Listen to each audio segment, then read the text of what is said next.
दोस्तों ये कहानी एक ऐसे आदमी के ऊपर आधारित है जिसकी जिंदगी ने उसकी कहकर ले रखी है। वो दिन रात बस काम करता था और अपने परिवार को बिल्कुल भी समय नहीं दे पाता था। फिर एक दिन उसे एक ऐसा जादुई रिमोट मिलता है जिसकी मदद से वो अपनी जिंदगी को कंट्रोल कर सकता था। तो कहानी शुरू होती है और हम नथुलाल को देखते हैं जो कि एक बहुत बड़ा आर्किटेक्ट है। ये अपने एक छोटे से परिवार के साथ रहता है जिसमें उसकी पत्नी पुष्पा और 2 बच्चे हैं। लड़की का नाम पिंकी है और लड़के का नाम गुलाटी। हम देखते हैं कि नथुलाल जिस कंपनी में काम करता था वहाँ का बॉस चंडाल चौकड़ी उससे बहुत ज्यादा काम करवाता था, जिसके चलते नथुलाल अपने परिवार को ज्यादा समय नहीं दे पाता था। यहाँ तक कि उसकी पत्नी पुष्पा भी उससे गुस्सा रहती थी क्योंकि पिछले 6 महीने से नथुलाल ने उसके खेत में मजदूरी भी नहीं करी थी, जिस वजह से उसका खेत बंजर हो चुका था। आगे नथुलाल अपने बॉस चंडाल चौकड़ी से मिलता है जो उसे एक अपॉर्चुनिटी देता है जिससे नथुलाल की जिंदगी बदल सकती थी। वो उसे कहता है कि तुम्हें एक बहुत बड़े जापानीज बिजनेसमैन का होटल रीडिजाइन करना है और अगर तुमने इस कॉन्ट्रैक्ट को हासिल कर लिया तो मैं तुम्हें प्रमोट करके अपना बिजनेस पार्टनर बना लूंगा। अभी ऑफर सुनकर नथुलाल बहुत खुश हो जाता है, पर तभी उसे याद आता है कि उसे तो इस वीकेंड अपनी फैमिली के साथ कैंपिंग पर जाना था।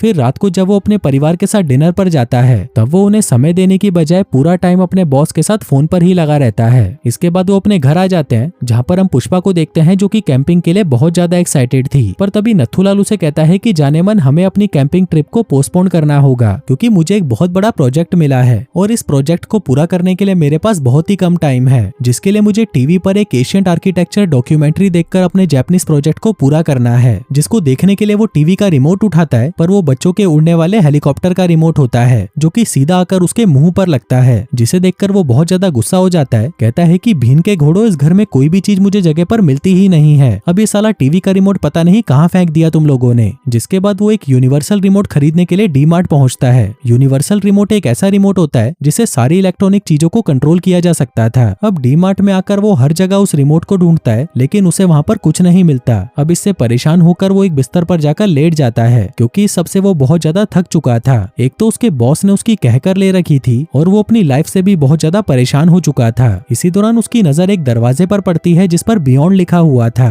और ये देखने के लिए कि इस दरवाजे के पीछे क्या है वो उसके अंदर चला जाता है। वो देखता है कि ये जगह देखने में किसी कबाड़ खाने से कम नहीं लग रही थी। इसी दौरान उसकी मुलाकात एक बेरोजगार इंजीनियर चिंटू चटोरे से होती है। चिंटू चटोरा उससे पूछता है कि तुम यहाँ पर क्या लेने आए हो। नथुलाल बताता है कि मुझे एक ऐसा रिमोट चाहिए जिससे मैं किसी भी इलेक्ट्रॉनिक चीज को कंट्रोल कर सकूं और प्लीज थोड़ा जल्दी करना क्योंकि मेरे बॉस ने मेरी गींड मार रखी है। ये सुनकर चिंटू चटोरा उसे अपने गोदाम में ले जाता है जो कि साला उस डी-मार्ट से भी बहुत बड़ा था। वहाँ पर वो उसे एक रिमोट दिखाता है और कहता है कि तुम इसे फ्री में रख सकते हो। वो कहता है कि ये रिमोट बहुत एडवांस है, ऐसा रिमोट आज से पहले कभी नहीं बनाया गया। इसे इस्तेमाल करने के लिए तुम्हें बस इस पर क्लिक करना है, जिसके बाद ये रिमोट अपने आप ही काम करने लगेगा। उधर नथुलाल को कुछ तो अजीब लग रहा था क्योंकि ये झांट की दुकान उसे ये रिमोट फ्री में जो दे रहा था। तभी चिंटू चटोरा उसे कहता है कि अच्छे लोगों को हमेशा एक ब्रेक की जरूरत होती है ताकि वो अपने आप को पहचान पाए। जिसके बाद वो उसे रिमोट देते हुए कहता है कि एक बात का ध्यान रखना, मैं इस रिमोट को अब कभी भी तुमसे वापस नहीं लूंगा। नथुलाल कहता है कि कोई चीज लेने के बाद मैं उसे कभी वापस करता ही नहीं। आगे उस रिमोट को लेकर वो अपने घर पहुंचता है और अपना काम करना शुरू कर देता है। इसी दौरान वहाँ पर उसका कुत्ता शैंकी आता है और जोर जोर से भौंककर उसे डिस्टर्ब करने लगता है। तभी नथुलाल गुस्से में उस रिमोट को उठाता है और वॉल्यूम डाउन का बटन दबाता है जिससे उस कुत्ते के भौंकने की आवाज भी कम हो जाती है। नथुलाल ये देखकर हैरान रह जाता है कि भीड़ के लिंड ये कैसे हो सकता है, पर तभी उसे याद आता है कि उसने कुछ ज्यादा ही कप सिरफ पी लिया था जिससे शायद उसे नशा हो गया। आगे वो अपने कुत्ते को हगाने के लिए बाहर ले जाता है लेकिन वो कुत्ता जल्दी से हगने की बजाय इधर उधर मुंह मार रहा था। तभी नथुलाल उस रिमोट को उसकी तरफ पॉइंट करता है और फास्ट फॉरवर्ड का बटन दबाता है जिससे वो कुत्ता 10 सेकंड में ही इधर उधर घूमकर हग लेता है और हल्का हो जाता है। अब ये देखकर नथुलाल की फटकर 464 हो जाती है, जिसके बाद उसे अब यकीन हो जाता है कि उसके पास जो रिमोट है वो कोई मामूली रिमोट नहीं है। ये रिमोट इलेक्ट्रॉनिक चीजों के साथ साथ जिंदगी को भी कंट्रोल कर सकता है। जिसके बाद वो उस रिमोट के बारे में और जानने के लिए चिंटू चटोरे के पास पहुंच जाता है, पर तभी चिंटू चटोरा उसे अपना फोन नंबर थमा देता है और कहता है कि जब भी तुम्हें इस रिमोट के बारे में जानना हो या कोई भी परेशानी हो तो मुझे कॉल कर लेना। इसके बाद नथुलाल वापस अपने घर आता है और अपने काम के प्रेशर के चलते वो अपने परिवार के साथ डिनर को, अपनी वाइफ के साथ झगड़े को और पलंग तोड़ मजदूरी को भी वो फास्ट फॉरवर्ड कर देता है ताकि वो अपने काम के लिए समय बचा सके और अपने प्रोजेक्ट को टाइम पर पूरा कर पाए। लेकिन वहीं उसकी पत्नी पुष्पा को इस बार उसके साथ मजदूरी करने में बिल्कुल भी मजा नहीं आया था और तो और वो इस बात से भी नाराज हो जाती है कि डिनर टेबल पर जो उनके बीच में बातें हुई थी वो नथुलाल को बिल्कुल भी याद नहीं थी क्योंकि उसने वो सारा समय फास्ट फॉरवर्ड कर दिया था। अब नथुलाल जल्दी से चिंटू चटोरे को कॉल करता है और उससे पूछता है कि टाइम को फास्ट फॉरवर्ड करते वक्त उनके बीच में जो बातें हुई थी वो उसे याद क्यों नहीं है। चिंटू उसे कहता है कि जब तुम टाइम को फास्ट फॉरवर्ड करते हो तब तुम्हारा शरीर ऑटो पायलट पर चला जाता है, जिसका मतलब है कि तुम्हारा दिमाग कहीं और होता है पर तुम्हारी बॉडी वहीं पर रह जाती है, मतलब तुम वहाँ पर हो भी और नहीं भी। जिसके बाद चिंटू चटोरा वहाँ से चला जाता है और अपना नथुलाल अब इस रिमोट का इस्तेमाल हर छोटी बड़ी चीजों में करने लगता है, जैसे कि अपने जुकाम को ठीक करने में, ट्रैफिक जाम से निकलने में, यहाँ तक कि नहाने और ऑफिस के लिए तैयार होने में भी। इसी तरह की छोटी छोटी चीजों में वो उस रिमोट को फास्ट फॉरवर्ड करके बहुत ही कम समय में उनको पूरा कर लेता है। फिर आखिर में वो दिन भी आ जाता है जब उसे जापानीज लोगों को अपना डिजाइन दिखाना था जो कि उसने ऑटो पायलट मोड पर बनाया था। अब ये मीटिंग बहुत अच्छी जा रही थी पर तभी चंडाल चौकड़ी को पता नहीं क्या चूल सी मचती है। वो उन जापानियों के सामने जापानीज खिलाड़ियों का मजाक बनाने लगता है, कहता है कि तुम्हारे खिलाड़ी तो जोरदार हैं लेकिन उनकी लुल्ली बहुत ही छोटी सी है। ये सुनकर वो लोग वहाँ से उड़ जाते हैं और आपस में बातें करने लगते हैं। उधर नथुलाल भी सोच रहा था कि ये लोग क्या बातें कर रहे होंगे। जिसके बाद वो उस रिमोट को उन पर पॉइंट करके वॉल्यूम को बढ़ा देता है। तभी उसे पता चलता है कि उनको उसका बनाया डिजाइन बिल्कुल भी पसंद नहीं आया और वो कह रहे थे कि इस गधे ने ये डिजाइन पक्का उस एशियन आर्किटेक्चर डॉक्यूमेंट्री को देखकर बनाया होगा। दरअसल वो लोग अपने कमरे के डिजाइन को और बड़ा करना चाहते थे और लॉबी में एक नदी का होना एकदम चूतियापंती थी। तभी उनका बॉस कहता है कि चलो जल्दी से खाना खाते हैं और निकलते हैं यहाँ से, जिसके बाद हम सीधा आंटी के कोठे पर जाएंगे और दबाकर मजदूरी करेंगे। आगे वो वापस टेबल पर आते हैं लेकिन तभी नथुलाल जिसने उनकी सारी बातें सुन ली थी वो उन्हें कहता है कि हमारा ये डिजाइन बिल्कुल बकवास है, हमें कमरों का साइज बड़ा कर देना चाहिए और ये लॉबी में नदी किस चूतिये ने डाली है, हमें तो बस अपने प्रॉफिट के बारे में सोचना चाहिए। और खाना खाने के बाद मैं आप सभी को आंटी के कोठे पर लेके जाऊंगा जहाँ पर हम सभी लोग दबाकर रबड़ियां पेलेंगे। अब ये सुनकर सारे जापानी खुश हो जाते हैं और इस प्रोजेक्ट को नथुलाल की कंपनी को दे देते हैं। फिर रात को जब नथुलाल अपने घर पर आता है तो वो अपने बच्चों के लिए साइकिल और अपनी पत्नी के लिए एक महंगा सा हैंडबैग लाता है। तभी पुष्पा उससे ये चीजें लाने का कारण पूछती है। नथुलाल कहता है कि अब मैं अपने बॉस का बिजनेस पार्टनर बन चुका हूँ। अब ये सुनते ही पुष्पा खुशी से उस पर टूट पड़ती है, जिसके बाद वो दोनों पूरी रात मजदूरी करते हैं। फिर अगले दिन नथुलाल स्टाइल मारता हुआ अपने ऑफिस पहुंचता है इस खुशी में कि अब वो इस कंपनी का पार्टनर बन चुका है। पर तभी उसका बॉस चंडाल चौकड़ी उसे कहता है कि तुम्हें अभी पार्टनर नहीं बनाया गया, पहले तो तुम उस जापानीज प्रोजेक्ट का स्ट्रक्चर और प्लानिंग पूरी करके दो और ये सब करने के बाद ही मैं तुम्हें पार्टनर बनाऊंगा। अब ये सुनते ही नथुलाल को गुस्सा आ जाता है क्योंकि उस होटल के स्ट्रक्चर और प्लानिंग को पूरा करने में 2 से 3 महीने आराम से लग जाएंगे, लेकिन वो तो अपने प्रमोशन की बात अपनी पत्नी को बता चुका था, इसलिए वो अपने रिमोट से चंडाल चौकड़ी को पॉज कर देता है और उसके मुंह पर 10-15 जोरदार चमाट मारता है, जिसके बाद वो उसके मुंह पर पाद भी देता है। इसके बाद वो अपने घर पर आता है जहाँ प्रमोशन न मिलने की वजह से वो बहुत ज्यादा परेशान था। तभी उसके बच्चे अपनी बनाई हुई ड्राइंग्स लेकर उसके पास आते हैं पर नथुलाल उनका मजाक उड़ाने लगता है, जो देखकर उसके बच्चे रोते हुए वहाँ से भाग जाते हैं। जिसके बाद वो अपनी पत्नी पुष्पा के साथ भी झगड़ा कर लेता है, जिस सबसे उसका दिमाग बहुत ज्यादा खराब हो जाता है। इसलिए वो रिमोट से अपनी लाइफ को तब तक फास्ट फॉरवर्ड करता रहता है जब तक उसे प्रमोशन ना मिल जाए। जिसके बाद वो खुद को अपनी कंपनी की पार्टी में पाता है जहाँ उसे पता चलता है कि उसको इस कंपनी में पार्टनर बनने में 1 साल का समय लग गया था, लेकिन इस बीते हुए 1 साल में उसकी पत्नी के साथ रिश्ते खराब हो चुके थे। आगे घर आकर वो अपने बच्चों से मिलता है जो कि 1 साल बड़े हो चुके थे और अब उन्हें कार्टून देखना भी पसंद नहीं था।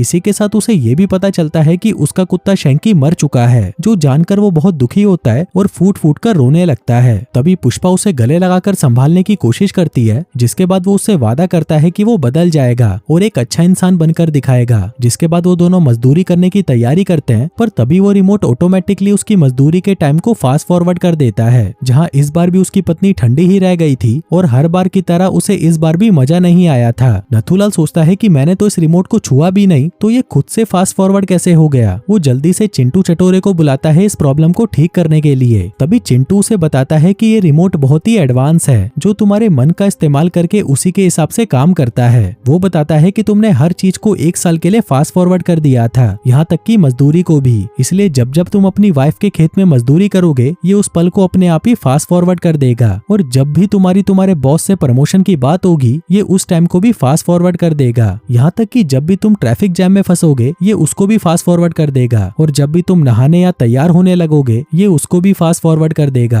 क्योंकि तुमने इन सब चीजों में इस रिमोट को फास्ट फॉरवर्ड करने के लिए यूज किया था। इसलिए वो खुद से ही इन चीजों को फास्ट फॉरवर्ड करके उसे उसके परिणाम तक ले जाएगा। अभी सुनकर नथुलाल की फट जाती है और वो चिंटू को उसका रिमोट वापस लेने को कहता है, लेकिन वो उसे लेने से साफ मना कर देता है। नथुलाल गुस्से में उस रिमोट को तोड़ देता है, लेकिन वो रिमोट फिर से उसके हाथ में वापस आ जाता है। नथुलाल उसे बाहर फेंक देता है, लेकिन वो फिर से उसके हाथ में वापस आ जाता है, जिसका मतलब था कि अब इस रिमोट से पीछा छुड़वाना नामुमकिन था। फिर एक दिन नथुलाल बिना नहाए धोए बाथरोब पहनकर साइकिल पर ऑफिस पहुंचता है ताकि वो रिमोट उसके टाइम को फास्ट फॉरवर्ड ना कर दे। आगे उसका बॉस चंडाल चौकड़ी उसे बताता है कि अब मैं रिटायरमेंट ले रहा हूँ और वेगस में एक लंबी ट्रिप पर जा रहा हूँ। मेरे जाने के बाद तुम आर्किटेक्चर टीम के लीडर बन जाओगे, जिसके कुछ ही सालों बाद तुम प्रमोट होकर कंपनी के सीईओ बन जाओगे। लेकिन तभी नथुलाल का टाइम फिर से फास्ट फॉरवर्ड होने लगता है क्योंकि उसकी बॉस से प्रमोशन की बात चल रही थी। जिसके बाद टाइम 10 साल आगे शिफ्ट होता है, जहां हम फ्यूचर में देखते हैं कि नथुलाल अब एक अमीर आदमी बन चुका है और वो उस आर्किटेक्चर कंपनी का सीईओ बन चुका है। लेकिन पिछले कई सालों से लगातार फास्ट फूड खाने की वजह से वो बहुत मोटा हो चुका था। अब वो जल्दी से अपने कपड़े पहनता है और अपने घर पहुंचता है, जहां पर वो देखता है कि उसके बच्चे भी अब बड़े हो चुके थे।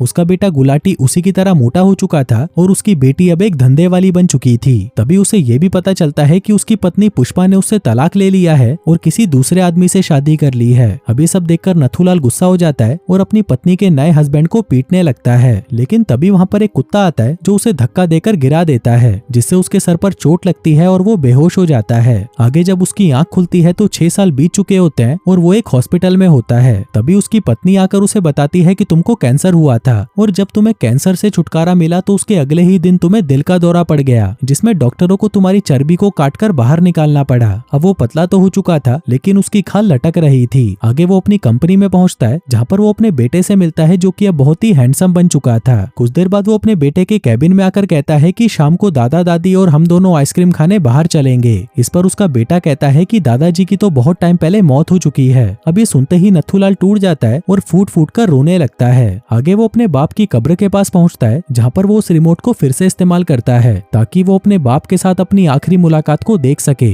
वो देखता है कि उसका बाप उसे रात को खाने के लिए इनवाइट करने उसके ऑफिस आता है, पर क्योंकि नथुलाल ऑटो पायलट पर था तो वो उसके इनविटेशन को सुने बिना ही उसको ठुकरा देता है। उसका बाप उसे समझाने की भी कोशिश करता है लेकिन वो अपने बाप पर ही भड़क जाता है। तभी उसका बाप उसका टाइम खराब करने के लिए उससे माफी मांगता है और अपनी आंखों में आंसू लेकर वहाँ से चला जाता है। इसी दौरान वहाँ पर चिंटू चटोरा आता है और नथुलाल से कहता है कि मैं तुमसे माफी मांगना चाहता हूँ तुम्हारे पिता को तुमसे अलग करने के लिए, क्योंकि यही मेरा काम है, मैं लोगों को अपनों से दूर करता हूँ। अब ये सुनकर नथुलाल बहुत गुस्सा हो जाता है और उसको मारने के लिए उसकी तरफ दौड़ता है, पर तभी वो गायब हो जाता है और उसके पीछे से फिर से प्रकट हो जाता है, जिससे डरकर वो फिर से रिमोट को यूज करता है ताकि वो एक अच्छी सी जगह पर जा सके। हम देखते हैं कि नथुलाल कई साल आगे आ चुका था, जहाँ पर उसके बेटे की शादी हो रही थी। इसी दौरान वो अपनी माँ से मिलता है, जिसको देखकर वो बहुत खुश होता है। वो अपनी बेटी से भी मिलता है जो कि अब काफी बड़ी हो चुकी थी और उसके तो और भी बड़े हो चुके थे। आगे जब वो अपनी पत्नी के साथ डांस करता है तभी उसे दिल का दौरा पड़ता है और वो वहीं पर बेहोश हो जाता है। इसके बाद जब उसकी आंख खुलती है तो वो एक हॉस्पिटल में होता है, जहाँ पर उसका बेटा और बेटी उसे देखने आए थे। वो अपने बेटे से पूछता है कि तुम हनीमून के लिए कब जा रहे हो। बेटा कहता है कि मुझे बहुत काम है तो मैंने अपने हनीमून को कैंसिल कर दिया। अभी सुनकर नथुलाल घबरा जाता है क्योंकि उसे लग रहा था कि कहीं उसके बेटे का हाल भी उसी की तरह ना हो जाए। तभी वहाँ पर एक नर्स आती है और उन दोनों को बाहर ले जाती है। अब नथुलाल जैसे तैसे करके वहाँ से खड़ा होता है और अपने बेटे के पास जाने लगता है, उसे ये कहने के लिए कि तुम्हें हनीमून पर जाना चाहिए, काम तो बाद में भी हो जाएगा। वो उसके पीछे पीछे जाता है और सड़क पर गिर जाता है। तभी उसको देखकर उसका परिवार वहाँ पर आ जाता है, जिस दौरान नथुलाल अपने बेटे से कहता है कि तुम्हें अपने परिवार के साथ ज्यादा समय बिताना चाहिए। वो अपनी बेटी से भी माफी मांगता है क्योंकि वो उसके साथ ज्यादा वक्त नहीं बिता पाया था। जिसके बाद वो अपनी पत्नी पुष्पा से कहता है कि वो उससे बहुत प्यार करता है, जो कहते ही वो वहीं पर टपक जाता है। जिसके बाद अचानक उसकी आंख खुलती है और वो अपने आप को उसी डी-मार्ट में पाता है जहाँ पर वो उस यूनिवर्सल रिमोट को ढूंढने आया था।